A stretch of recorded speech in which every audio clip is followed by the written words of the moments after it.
എല്ലാവർക്കും നമ്മളുടെ ചാനലിലേക്ക് സ്വാഗതം. ഞാൻ റീലു. ഇന്ന് നമ്മൾ തയ്യാറാക്കാൻ പോകുന്ന ഒരുപാട് ചേരുവകളോ തേങ്ങയോ ഒന്നും വേണ്ടാത്ത നല്ല ഹെൽത്തി ആയിട്ടുള്ള ഒരു റെസിപ്പിയാണ് കേട്ടോ.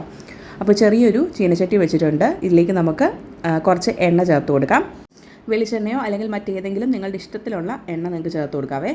ഇതിലേക്ക് വെളുത്തുള്ളി ചേർത്ത് കൊടുക്കാം. ഏകദേശം ഒരു 10-12 അല്ലി വെളുത്തുള്ളി ഉണ്ട്. അപ്പം വെളുത്തുള്ളി ചേർത്ത് കഴിഞ്ഞാൽ പിന്നെ നമുക്കിതിലേക്ക് വേണ്ടത് കുഞ്ഞുള്ളിയാണ്. അത് ഉണ്ടെങ്കിൽ ഒരു 8 എണ്ണമെങ്കിലും വരെ നമുക്ക് ചേർത്ത് കൊടുക്കാം. ഇപ്പം എൻ്റെ കയ്യിൽ കുഞ്ഞുള്ളി ഇല്ലാഞ്ഞതുകൊണ്ട് ഞാനിവിടെ ചേർത്ത് കൊടുത്തിട്ടുള്ളത് സവാളയാണ്.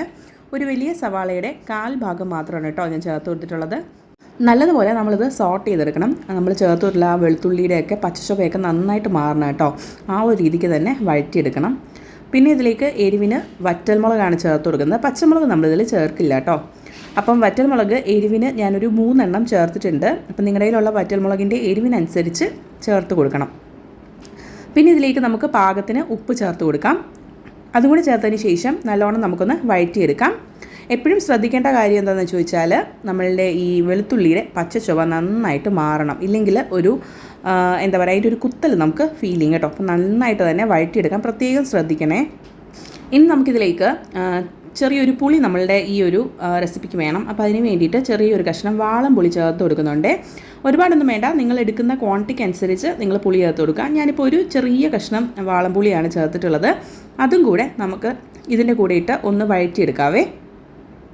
ഈ ഒരു പാകം വരെയെങ്കിലും നന്നായിട്ട് വഴറ്റിയെടുക്കാൻ പ്രത്യേകം ശ്രദ്ധിക്കുക. അതിനുശേഷം ചൂടാറിയതിന് ശേഷം നമുക്ക് ഇതൊരു മിക്സിയുടെ ജാറിലേക്ക് ചേർത്ത് കൊടുക്കാം.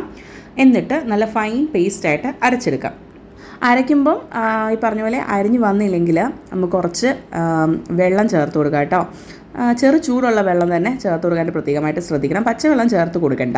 അപ്പോൾ വെള്ളം കൂടെ ചേർത്തിട്ട് നമ്മളുടെ ചട്നിക്ക് എന്തോരം കൺസിസ്റ്റൻസി ആണോ വേണ്ടത് ആ ഒരു രീതിക്ക് തന്നെ ഇതൊന്ന് അരച്ചെടുത്തോളുക. അപ്പോൾ ദേ ഞാനിപ്പോൾ അരച്ചെടുത്ത നമ്മുടെ ചട്നിക്ക് ഈ ഒരു കൺസിസ്റ്റൻസിയാണ്. ഞാനിപ്പോൾ ഈ ഒരു ചട്നി തയ്യാറാക്കിയിട്ടുള്ളത് നമ്മൾ സാധാരണ ദോശയ്ക്കും ഇഡ്ഡലിക്കും ഒക്കെ കഴിക്കുന്ന ആ ഒരു രീതിക്കാണ് കേട്ടോ. അപ്പോൾ അതുകൊണ്ട് ഞാൻ സ്വല്പം വെള്ളമൊക്കെ ഒഴിച്ചിട്ടാണ് ഇത് അരച്ചിട്ടുള്ളത്. പിന്നെ നിങ്ങൾക്ക് ഇത് ഇത്രയും വെള്ളം ഒഴിച്ച് അരയ്ക്കണമെന്ന് താല്പര്യമില്ല, നല്ല കുറുകിയ രീതിയിൽ വേണമെങ്കിൽ നിങ്ങളധികം വെള്ളമൊന്നും ചേർക്കാനായിട്ട് നിൽക്കേണ്ട. നമ്മൾ അരച്ച പാടെ തന്നെ കുറച്ച് വെള്ളം ഒഴിച്ച് ഒന്ന് അരച്ച് ആ ഒരു കൺസിസ്റ്റൻസിയിൽ എത്തുന്നിടം വരെ നമുക്ക് അരച്ചെടുത്താൽ മതിയാവും കേട്ടോ. അപ്പോൾ ഇത് നല്ല ടേസ്റ്റി ആയിട്ടുള്ളൊരു ചട്നിയാണ്. അപ്പം നമ്മുടെ ദോശയുടെ ഒപ്പമാണെങ്കിലും ഇഡ്ഡലിക്കൊപ്പമാണെങ്കിലും അല്ലെങ്കിൽ നമ്മളുടെ ഗോതമ്പ് ദോശയുണ്ടല്ലോ അതിൻ്റെ കൂടെ അടിപൊളിയാണ് കേട്ടോ. അപ്പം നിങ്ങൾ തീർച്ചയായിട്ടും ഇതൊന്ന് ട്രൈ ചെയ്ത് നോക്കണം. ട്രൈ ചെയ്ത് നോക്കിയിട്ടില്ലെങ്കിൽ കാരണം വളരെ പെട്ടെന്ന് തന്നെ നമുക്ക് റെഡിയാക്കി എടുക്കാനായിട്ട് സാധിക്കും. അപ്പോൾ ഇന്നത്തെ ഗാർലിക് ചട്നിയുടെ വീഡിയോ നിങ്ങൾക്ക് എല്ലാവർക്കും ഇഷ്ടമായെന്ന് വിശ്വസിക്കുന്നു. വെയിറ്റ് കുറയ്ക്കാനായിട്ടൊക്കെ ആഗ്രഹിക്കുന്നവരുണ്ടല്ലോ അവർക്ക് ഈ തേങ്ങാ ചട്നിയൊക്കെ ഉപയോഗിക്കുന്നതിന് പകരം ഇതുപോലത്തെ ചട്നിയൊക്കെ വെച്ച് റീപ്ലേസ് ചെയ്യുവാണെങ്കിൽ നല്ല ഹെൽപ്ഫുൾ ആയിരിക്കും കേട്ടോ.